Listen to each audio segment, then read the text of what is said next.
Students, आज हम algebra of limits जो चैप्टर मैंने आपको बेसिक कराया था उसमें आपको थ्योरम्स गिवन है 2। अलजेब्रा ऑफ लिमिट्स की 2 आपके पास थ्योरम्स गिवन है बुक में।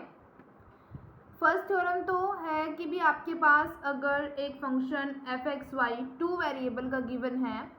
और उसके नेबरहुड पॉइंट ए भी अगर हो तो limit is equal to L होगी। और अगर आप कोई अनदर फंक्शन जी लो, ये तो आप बाय डेफिनेशन जानते हो कि अगर आपके पास 2 वेरिएबल का कोई फंक्शन मेंटेन होता है तो उसमें ए बी 2 पॉइंट उसके नेबरहुड होंगे। 2 वेरिएबल्स है तो 2 पॉइंट अगर हम उसमें लें तो उसकी लिमिट एल एग्जिस्ट करती है बाय डेफिनेशन। थ्योरम क्या कहती है कि अगर आप कोई अनदर फंक्शन जी लो, ठीक है, जी इज आपने एक फंक्शन लिया, वो सिंगल वेरिएबल का फंक्शन है और उसके अंदर आप सिंगल वेरिएबल का फंक्शन है, इट मीन्स उसके अंदर वेरिएबल एक्स है सिर्फ। प्रीवियस आप देख रहे थे 2 वेरिएबल का फंक्शन जिसके अंदर लिमिट एल एग्जिस्ट कर रही थी, उसमें 2 पॉइंट लिमिट 10 करा रहे थे। थ्योरम में गिवन है कि अगर आपके पास एक फंक्शन गिवन है और उसके अंदर एक पॉइंट अगर हम एक वेरिएबल के फंक्शन के अंदर कराएं अप्रोच, तो क्या होगा कि जो आपका 2 वेरिएबल का फंक्शन था ना, उसमें जो 2 वेरिएबल्स होंगे, पहला तो x है दूसरा y है, यहाँ पे गिवन है पहला x है दूसरा y है, तो जो आपके पास वो दूसरा वेरिएबल होगा वो जो 1 वेरिएबल का फंक्शन g आपने माना हुआ है वो उसके रिप्लेस होकर उसकी लिमिट फिर l बन जाएगी। ठीक है, दोबारा से बताती हूँ। जैसे आपके पास f कोई फंक्शन है 2 वेरिएबल का, x और y उसमें 2 वेरिएबल्स हैं, उसमें 2 पॉइंट हैं ए बी उसमें अप्रोच करा रहे हैं तो लिमिट एल, या बाय डेफिनेशन जानते हो, मैं आपको दिखा देती हूँ। ये देखो, limit of a function 2 variable आप जानते हो कि मेरे पास कोई फंक्शन एक्स वाई 2 वेरिएबल का है, इसके अंदर मैंने 2 पॉइंट लगाए ए बी और मेरे पास लिमिट एल आती है, या आप by limit of function 2 variable की डेफिनेशन के अकॉर्डिंग जानते हो। फिर अगर मेरे पास 1 वेरिएबल हो तो वो आप प्रीवियस देख चुके हो कि आपने +2 क्लास में भी किया होगा कि अगर 1 वेरिएबल हो तो उसमें आप 1 करो। तो इनमें जो हमारे पास ये थ्योरम है, इसका बोलने का मीनिंग ये हमें ये अंडरस्टूड कराना चाहती है कि अगर आपके पास जो ये दूसरा वेरिएबल है y, देखो ये एक वेरिएबल का फंक्शन हो गया, ये दूसरा वेरिएबल है इसके अंदर y, तो जो ये दूसरा वेरिएबल है ये भी एक फंक्शन है सिंगल वेरिएबल का। अगर मैं इस दूसरे वेरिएबल को दो कहीं अंदर 2 वेरिएबल का फंक्शन मान लो तो ये पूरा फंक्शन जो है 3 वेरिएबल का बन जाएगा, समझ रहे हो। तो आपके पास जो फर्स्ट है x फंक्शन के अंदर एक वेरिएबल x है, दूसरा y है, और जो y फंक्शन है ना ये भी एक सिंगल वेरिएबल का फंक्शन है, हम जानते हैं एक सिंगल वेरिएबल है तो ये भी एक फंक्शन है, और इसके अंदर भी मेरे पास लिमिट a 10 करा रही है जो कि b है। तो मुझे यहाँ पे प्रूफ करना है कि जब आप फंक्शन में जो फर्स्ट फंक्शन है x और जो दूसरा फंक्शन g ऑफ x दूसरे वाले के अंदर जब आप लिमिट कराओगे, आप जानते हो कि दूसरा वेरिएबल जो है वो मेरे पास एक फंक्शन है g, और उसके अंदर मेरे पास ऑलरेडी लिमिट a 10 हो रही है। यहाँ पे देखो ऑलरेडी लिमिट अप्रोच कर मेरे पास required answer g of x आ रहा है, तो इसके अंदर तो आपने लिमिट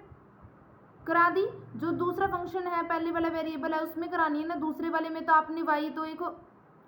अपने आप में ही फंक्शन है, तो दूसरे में तो आपने लिमिट को 10 करा दिया, तो अब फर्स्ट में ही कराओगे ना, लेकिन हमें पूरे की लिमिट बतानी है तो f of x G X करोगे, लेकिन लिमिट इसमें क्या होगा, जो पॉइंट इसमें अप्रोच करेगा वो एक करेगा a, क्योंकि g ऑफ x में ऑलरेडी यहाँ पे आपका a 10 होकर b आ रहा है, ये ध्यान रखना। तो यहाँ पे जो फर्स्ट वेरिएबल आपका x g, लेकिन लिमिट जो आपकी फिर यहाँ पे 1 10 होगी और रिक्वायर्ड आंसर l आएगा।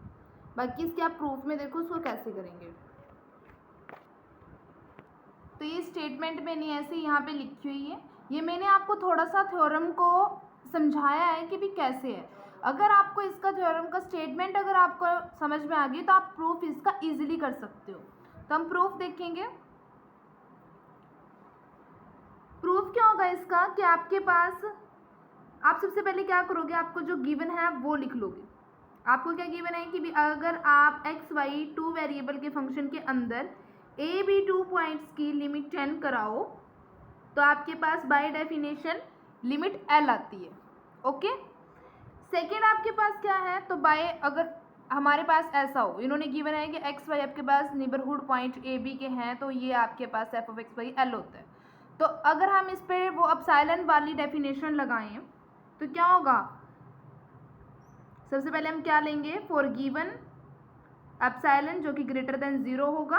There exist a real number, ये तो आप जानते ही हो, there exist a real number epsilon del जो कि ग्रेटर देन, हम एक एप्सिलॉन 0 से ग्रेटर लेते हैं और अगर उसके अंदर एक रियल नंबर डेल जो कि 0 से ग्रेटर है तो सच डैट आपके पास मोड ऑफ वो टू वेरिएबल का फंक्शन, ये एक्स है यहाँ पे, मोड ऑफ वो टू वेरिएबल का फंक्शन माइनस एल का मोड लेस देन अगर एप्सिलॉन हो फॉर 0 से greater and X Y minus अगर हम ए बी करें तो वो मेरे पास लेस देन डेल आए। ठीक है, ये आप by definition of limit of a function two variable से जानते हो। उसके बाद हम क्या करते हैं कि हमारे पास फर्स्ट चीज़ तो ये गिवन है, हमने लिख ली, ये गिवन है ना कि आपके पास बाय डेफिनेशन टू वेरिएबल का फंक्शन है, टू नेबरहुड पॉइंट एग्जिट करते हैं तो उसकी लिमिट ये ऐसे होती है, तो मैंने बाय डेफिनेशन इसको डेल और एप्सिलॉन में ऐसे इसको कर लिया। ठीक है, अब सेकंड मेरे पास क्या है, जी एक फंक्शन है जो कि वन वेरिएबल का है, तो मैं यहाँ पे लिखूंगी अगेन, मैं अब इस पे जी ऑफ वाले फंक्शन पे भी लगाऊंगी, जी ऑफ में वन वेरिएबल का फंक्शन है, वन लिमिट इसमें ए टेन कर रही है, ये देखिए यहाँ पे ए टेन कर रही है, तो क्या बनेगा, limit x tends to A G of X है वो फंक्शन, और वेरिएबल रिक्वायर्ड क्या आ रहा है इसमें, मेरे पास 20 की लिमिट आ रही है। ठीक है, तो इसको मैं एप्सिलॉन और डेल वाली स्टेटमेंट के अकॉर्डिंग देयर एग्जिट, इसमें भी एग्जिट करेगा डेल अब ग्रेटर देन 0 सच डैट क्या बनेगी, जो टू वेरिएबल की हमने ऐसी की थी, वन वेरिएबल में क्या होता था कि जी ऑफ एक्स जो फंक्शन है, दूसरा जो वो लिमिट है इस पूरे का मॉड लेस देन, अब देखो हमने लिया था कि भी पूरा जो है वो डेल के है, लेकिन हमें बुक में गिवन है कि वो जो जी ऑफ फंक्शन है वो मेरा जो दूसरा वेरिएबल है ना फंक्शन का वाई, वो एक जी मेरा वो है फंक्शन, तो यहाँ पे मैंने इस पूरे टू वेरिएबल के फंक्शन को डेल माना है,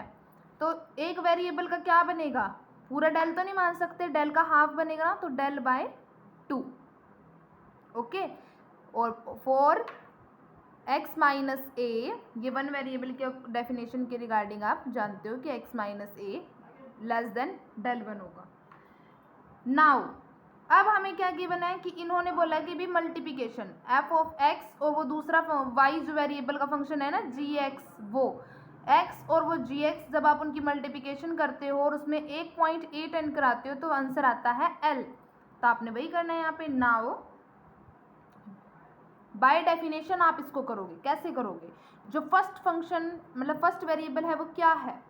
x हो गया, दूसरा वेरिएबल क्या है, y है, लेकिन y भी एक जी ऑफ एक्स फंक्शन है ना, तो यहाँ पे y के प्लेस पे क्या आएगा, G of X minus of a first point और ये b पॉइंट, ये यहाँ से हमने लिया है b पॉइंट। अब आप इसके रिगार्डिंग इसको अगर हम आगे इसको सॉल्व करें तो क्या आएगा, बाय सर्कुलर नेबरहुड पॉइंट की डेफिनेशन के regarding under the root x minus A का square plus G of X minus B पूरे का होल स्क्वायर। उसके बाद क्या बनता है यहाँ पे, अब आप देखो x माइनस ए, ये भी मेरे पास डेल वन की आया हुआ है, तो इसके प्लेस में अंडर द रूट तो ऐसे ही रहेगा, लेस देन ही क्या है डेल वन, तो डेल वन का स्क्वायर हो जाएगा, plus G of X minus B, G of X minus B ये मेरे पास डेल बाई 2 के हैं, तो यहाँ पे मैं डेल बाई 2 का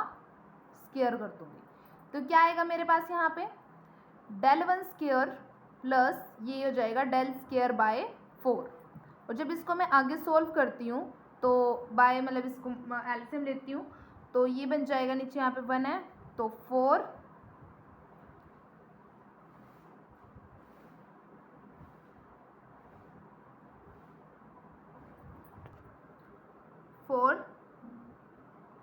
डेल डेल स्क्वायर प्लस ये डेल 1 है ना, तो मैंने इसको यहाँ पे भी डेल 1 ले लो आप, क्योंकि डेल डेल में आपको कन्फ्यूज़न हो जाएगा, तो मैंने डेल 1 ले लिया, डेल का हाफ डेल 1/2। तो जो ये डेल 1/2 है ये भी तो मेरे पास डेल का ही है, तो जब आप इसका दुगना लोगे, मतलब ये आधा है, डेल का आधा था ना, ये डेल 1/2 हमने यहाँ पे माना था, तो ये इसका हाफ है। जब आप इसको पूरा करोगे तो क्या बन जाएगा, डेल ही बन जाएगा, सिंपल। तो यहाँ पे अगर मैं इसके प्लेस पे इसको डेल से रिप्लेस कर दूँ तो ये बनेगा del square by 4 plus del square by 4, ठीक है। तो आगे क्या बनेगा, यहाँ पे ये होल कंडीशन क्या बनेगी मेरे पास, डेल, क्योंकि आप इसका भी स्क्वायर लोगे, देखो कैसे लेस देन है, और आप यहाँ पे करोगे इसका और इसका स्क्वायर ले लोगे तो पूरा क्या डेल है, और यहाँ पे क्या बन जाएगा 4 का बनता है 2, और मतलब ये यहाँ पे इससे अंडर द रूट कैंसिल हो गया, तो डेल/2 और डेल/2 क्या था मेरे पास, डेल का हाफ था, तो यहाँ पे आ जाएगा लेस देन डेल। ओके, तो एंड अब क्या आता है हमारे पास कि आपने इतना कंडीशन मान ली। अब मेरे पास क्या था कि भी मेरे को जो फर्स्ट वेरिएबल फंक्शन था f(x), दूसरा वेरिएबल क्या रिप्लेस हो गया अब इससे g(x), दूसरा वेरिएबल चेंज हो गया g(x) में। इसमें अगर मैं l करूं तो लेस देन एप्सिलॉन हो, तो बाय डेफिनेशन मैंने ये प्रूव कर दिया कि लिमिट x y दो वेरिएबल, अगर मैं इसमें टेंड कराऊँ a b, और f(x) x वन वेरिएबल और g(x) दूसरा वेरिएबल हो, तो मेरे पास लिमिट l आती है। तो यही मेरे पास जो फर्स्ट थ्योरम थी उसका प्रूफ है। दूसरी थ्योरम जो हमारे पास आती है, दूसरे थ्योरम में हमारे पास होता है कि आपको प्रूफ करना है कि अगर आपके पास लिमिट दो वेरिएबल के फंक्शन के अंदर दो पॉइंट अगर हम उसमें एग्जिट कराएं तो वो जो लिमिट आएगी वो यूनिक आएगी। बेशक आपके पास जो पॉइंट्स हैं वो दो हैं, लेकिन आपके पास जो लिमिट्स हैं, पॉइंट दो है, वेरिएबल दो है, लेकिन लिमिट 1 एग्जिट करेगी। आप जानते हो कि अगर 1 वेरिएबल का फंक्शन हो तो 1 वेरिएबल में आती है, अगर 2 वेरिएबल का हो तो 2 लिमिट नहीं आएगी, उसकी लिमिट 1 ही आएगी। वेरिएबल चाहे 2 हो चाहे 1 हो, लिमिट 1 ही आती है, ठीक है। तो 1 वेरिएबल में तो 1 ही आती है। इन्होंने यहाँ पे बोला है कि अगर 2 वेरिएबल हो, 2 पॉइंट उसके अंदर हम अप्रोच कराएं तो उसमें यूनिक एग्जिट करती है, जो लिमिट हमें वो बतानी है। तो इसमें भी आप यहाँ पे बुक में देख लो कि जैसे आपके पास लिमिट आपके पास 2 है, मैं इसको करके दिखाती हूँ उसका प्रूफ। तो जैसे ये है, to prove that limit x y approaches to a b f(x, y) if it exist is unique, यानी कि लिमिट। तो जैसे आपने करना है कि भी अगर आप एक 2 वेरिएबल का फंक्शन लो और उसके अंदर आपने 2 पॉइंट एग्जिट कराए और लिमिट 1 आती है, ठीक है। तो सबसे पहले मैं इसका कंट्राडिक्शन करती हूँ, क्या मान लेती हूँ कि फंक्शंस की 2 लिमिट मान लेती हूँ और बाद में उसको कंट्राडिक्शन से प्रूफ करते हैं, इसको रॉन्ग प्रूफ कर दूंगी मतलब। तो सबसे पहले मैंने लेट कर लिया कि मेरे पास एक function limit x y tends to a b function of x y, इसकी एक लिमिट टेंड कर रही है एल, एक लिमिट है इसकी एल, एंड ऑल्सो मैं ले लेती हूँ limit x y approaches to a b, function same रहेगा, बस लिमिट मैंने यहाँ पे 2 मान ली। इन्होंने बोला ना कि भी यूनिक होती है, तो मैंने इस फंक्शन की 2 मान ली, एक एल और दूसरी मान ली एम, ठीक है। एक एम मान ली, दूसरी एम मान ली। तो नाउ मुझे क्या प्रूव करना है कि भी ये दोनों इक्वल हों। Now we shall prove that कि L is equal to M, कि अगर ये दोनों इक्वल है तो मीन्स यूनिक है। तो मैंने यहाँ पे अलग अलग मान ली कि भी एक लिमिट इसकी L है और दूसरी लिमिट M है। तो बाय डेफिनेशन आप जानते हो कि by definition let epsilon greater than 0 given number, there exist real number del greater than 0, लेकिन यहाँ पे 2 है तो मैंने डेल 1 मान लिया, del 1 greater than 0 such that, तो बाय डेफिनेशन क्या होता है कि f(x, y) माइनस जो लिमिट है, जैसे फर्स्ट वाले में मैंने l मानी हुई है, लिमिट फर्स्ट वाले में l है, तो f(x, y) माइनस l, ये डेफिनेशन है आप जानते हो, माइनस आप इसको डेल बाय 2 मान लो, क्योंकि पूरा फंक्शन है ना ये, तो एक लिमिट मैंने इसकी एल माननी, एक एम माननी, ठीक है। तो हाफ हाफ में हो गया ना जैसे डिवाइड, अगर एक मानती तो पूरा एप्सिलॉन बनता, मैंने 2 माना तो 2 लिमिट में हाफ हाफ आएगा ना, इनके डिवीज़न करेंगे इनका हाफ हाफ आएगा। तो मैंने जो एल वाली लिमिट में थी उसमें एप्सिलॉन बाय 2 माना फॉर जो F of x Y minus A B का mod less than del 1। Okay, clear है। सेकेंड आप क्या मानोगे, अगेन आप दूसरा function F of x Y by definition उसकी लिमिट क्या है m, वो भी हाफ एप्सिलॉन को करेगा बिकॉज पूरे फंक्शन में तो एप्सिलॉन करता है। एक लिमिट मैंने उसकी एल मान ली, एक m, तो अलग अलग जैसे एप्सिलॉन बाय तो पूरा एप्सिलॉन बन जाएगा ना फिर। तो एक एल लिमिट में माना था और दूसरा मैं m के लिए मान रही हूँ for f of x Y minus A b. Points और वेरिएबल सेम है, सिर्फ हमारे पास चेंज है लिमिट्स का, और जैसे हम लिमिट्स चेंज करेंगे तो एप्सिलॉन भी मेरा हाफ हाफ में कन्वर्ट हो जाएगा और डेल का नेम भी डेल 1 और डेल 2 से रिप्लेस हो जाएगा, बिकॉज अगर मैंने सेम कर दी तो लिमिट सेम बन जाएगी। लेकिन हम क्या लेकर चल रहे हैं कि मेरी लिमिट्स अलग अलग हैं, सेम नहीं है। तो लेट मैं यहाँ पे मान लेती हूँ एक डेल जो कि मेरा मिनिमम है, minimum of del 1 and del 2। Minimum of del 1 del 2 का मीनिंग यहाँ पे ये है, जो डेल 1 मैंने क्या माना था, जो फर्स्ट लिमिट का था, फर्स्ट लिमिट वाली जो डेफिनेशन थी एल वाली, उसके रिगार्डिंग जो मेरा 0 से ग्रेटर बन रहा था वो डेल 1 था, उससे भी कम। और जो ये दूसरी डेफिनेशन एम लिमिट थी जिसकी, उसमें जो डेल 2 था उससे भी कम। दोनों वाले लिमिट्स के डेफिनेशन के अकॉर्डिंग जो डेल 1 और डेल 2 स्मॉल क्वांटिटी थी उससे भी मिनिमम मैंने एक डेल माना। तो 4 आप जानते हो कि इस सारे से इस पूरे फर्स्ट में देखो, फर्स्ट में मेरे पास डेल 1 इससे स्मॉल था ये, तो और इस डेल 1 से भी मिनिमम है ये, तो ये और ये इक्वल हो सकते हैं। कैसे होंगे देखो, एक्स वाई 2 वेरिएबल का फंक्शन है, इसमें से माइनस ए बी करेंगे तो ये मेरा डेल से हो जाएगा, क्योंकि मैंने माना कि भाई ये एक्स वाई 2 वेरिएबल का फंक्शन माइनस ए बी लेस देन डेल है, और यहाँ पे मैंने इसको पूरे को मैंने डेल वाली से मिनिमम क्वांटिटी यहाँ पे डेल 1 से मिनिमम मैंने डेल मान लिया, तो ये मेरे पास डेल से हो जाएगा, डेल 1 से ये हो जाएगा क्योंकि ये डेल 1 से कम है और डेल 1 इससे कम है, तो ये हो जाएगा यहाँ पे डेल से। ठीक है, तो हमारे पास क्या बनता है, we have f of x Y L epsilon by 2 and जो दूसरा मेरे पास था ये f of x Y minus M epsilon by 2,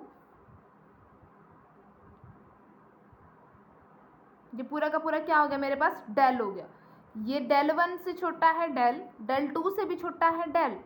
तो डेल 1 डेल 2 से मिनिमम है और डेल 1 से ये कम है, डेल 2 से ये वाली मेरा कम है, डेफिनेशन के अकॉर्डिंग ये फंक्शन कम है, तो मैंने दोनों को डेल मान लिया कि भाई ये इससे कम है, इससे कम है, तो इससे कम हो गया। ठीक है, और दोनों की मैंने ऐसे रख दिया। नाउ मैं क्या करूँगी अब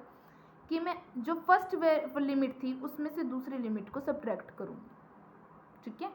एल फर्स्ट लिमिट मैंने मानी थी, एम जो सेकेंड लिमिट मैंने मानी थी, तो क्या बनेगा, L minus f of x y जो फर्स्ट हो गया मेरा फर्स्ट डेफिनेशन के अकॉर्डिंग, दूसरा उसमें क्या है m, इतना। ठीक है, अब क्या होगा कि आप इसमें वो जो पूरे का आपने मोड लिया हुआ है, यहाँ पे देखो पूरे का मोड है, तो बाय मोड की डेफिनेशन ये बन जाएगा a फंक्शन, ये बन जाएगा b, तो mod of a plus mod of b क्या होता है, less than and equal to a plus b a minus b होता है ना, तो मोड ऑफ a का अलग हो जाता है, b का अलग, तो हम यहाँ पे वही चीज़ करेंगे कि less than and equal to L minus f of x y, अलग अलग ले लेंगे मतलब कि। ठीक है, ये अलग ले लिया एल वाला फंक्शन, और जो एम वाला था इसको मैंने अलग ले लेना है। उसके बाद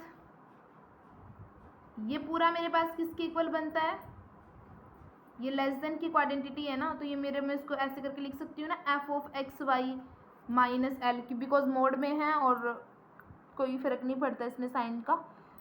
दूसरा जो है इसको एज इट इज़ रहने दूंगी। और आपने पहले देखा था कि जब आपके पास ये कंडीशन होल्ड हो तो ये मेरे पास पूरी की पूरी क्या थी, लेस देन एप्सिलॉन बाय 2, और ये भी मेरे पास क्या थी, epsilon by 2, less than epsilon by 2। और एप्सिलॉन बाय 2 इसको पूरे को करते हैं तो क्या बन जाएगा, पूरा का पूरा एप्सिलॉन। तो मेरे पास ही एक आर्बिट्रेरी स्मॉल पॉजिटिव नंबर की इक्वल आ गई है। तो जो L माइनस एम है, L माइनस एम है वो मेरे पास इक्वल टू 0 आ गया। इट मीन्स कि L is equal to M, hence the limit is unique. यहाँ से मेरे पास प्रूफ हो जाता है। ठीक है, बहुत इजी वे था। सिर्फ इसमें ये था कि भी आपको इसमें लिमिट्स अलग अलग मान ली। पूरा का हम अगर पूरे फंक्शन में, इसमें मेन ये है समझने वाला कि जब आप पूरा फंक्शन लेते हो तो उसमें आप एप्सिलॉन मानते हो। यहाँ पे दो लिमिट मानी थी, दो अलग अलग फंक्शन बन गए थे, F of x Y minus L, F of x Y minus M. इन दोनों में आपने एप्सिलॉन लिया, लेकिन वेरिएबल्स सेम थे, पॉइंट सेम थे, लिमिट्स अलग अलग थे सिर्फ। तो मेरे पास जो एप्सिलॉन बन रहा था ना, तो मैंने एप्सिलॉन पूरा नहीं मैं ले सकती बिकॉज एक फंक्शन है ये भी और ये भी पूरा का पूरा एक फंक्शन है। तो इसलिए मैंने एप्सिलॉन का हाफ हाफ लिया, और उसके बाद मैंने उसका हाफ करने के बाद एक अलग से डेल माना था, जो कि इस वाले से, जो फर्स्ट फ्रैक्शन में जो डेल 1 था, दूसरे वाले से जो डेल 2 था, उससे मिनिमम लिया था। तो पूरा का पूरा जो फंक्शन की जो डेफिनेशन में f of x Y minus A b whole का मोड था, वो पूरा का पूरा डेल के लेस हो गया था। तो उसके बाद वही सिंपल बात है, मैंने लिमिट्स को माइनस कर कर देखा। तो जैसे ही मैंने माइनस किया तो मेरे पास epsilon by 2 less than epsilon by 2 plus less than epsilon by 2 बना, और जब मैंने एप्सिलॉन बाय 2 एप्सिलॉन बाय को सोल्व किया तो ये होल मेरे पास एप्सिलॉन बन गया। तो अगर ये पूरा का पूरा एप्सिलॉन है तो ये मेरे पास एक positive small arbitrary positive number बन गया, और जैसे ही मैंने इनको सब्ट्रैक्ट किया तो ये मेरे पास 0 आंसर देते हैं। इट मीन्स मेरे पास दोनों लिमिट्स इक्वल आती हैं, तो ये यूनिक है।